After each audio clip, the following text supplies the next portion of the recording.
What really is at stake in your life? That and more in a moment.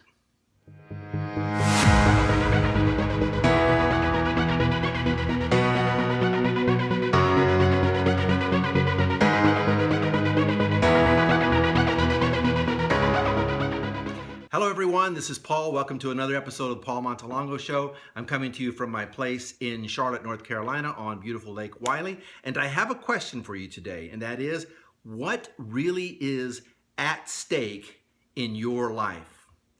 What does it mean to be at stake? Well, that means that there's a risk, there's a reward, there's a potential penalty. It means that something is hanging in the balance with your decisions.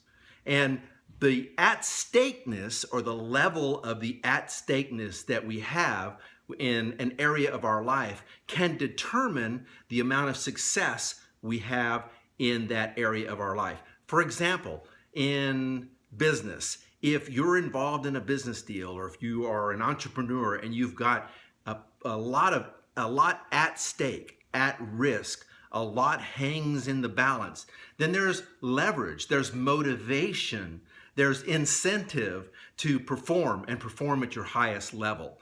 If you don't have that motivation, if you don't have that at-stakeness, then sometimes the tendency could be to slough off. In the area of health and fitness, if we have a lot of at-stakeness, think about what's at risk, or think about what hangs in the balance. When we take care of ourselves, when we're healthy, we are full of energy, we're full of vitality, the longevity of our life increases, we get to hang around our loved ones longer. When we don't have that at-stakeness, or that motivation, or that leverage, then what's the worst that could happen? I mean, actually, the worst that could happen could be an early departure from this earth, death. So at-stakeness, or the degree to which we have leverage or incentive with ourselves, determines the path, determines our behavior, and can actually determine our level of success.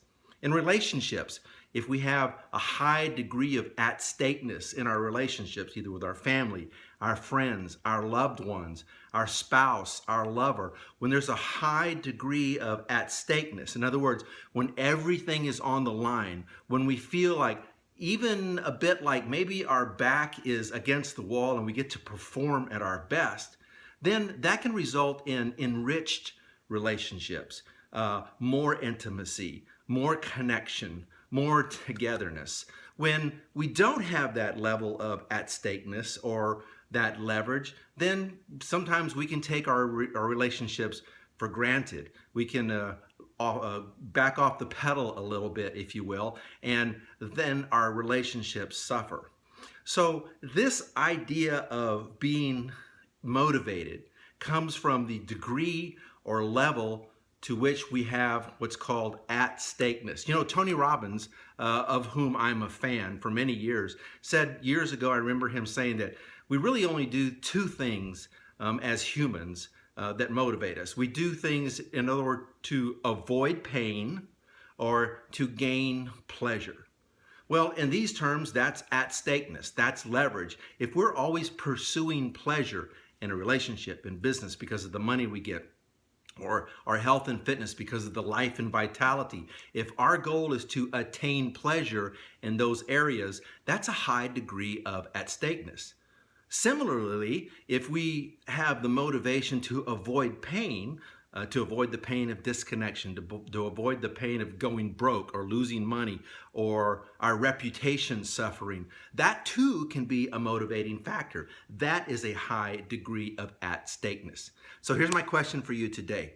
What level of at-stakeness, of motivation, of leverage do you have in key areas of your life? Are you able to identify what your at-stakeness is? When we don't have that at-stakeness, then we don't have the higher degree of motivation. If there's an area in your life where you don't feel like you have a high enough degree of at-stakeness, then my suggestion would be put that at-stakeness on yourself.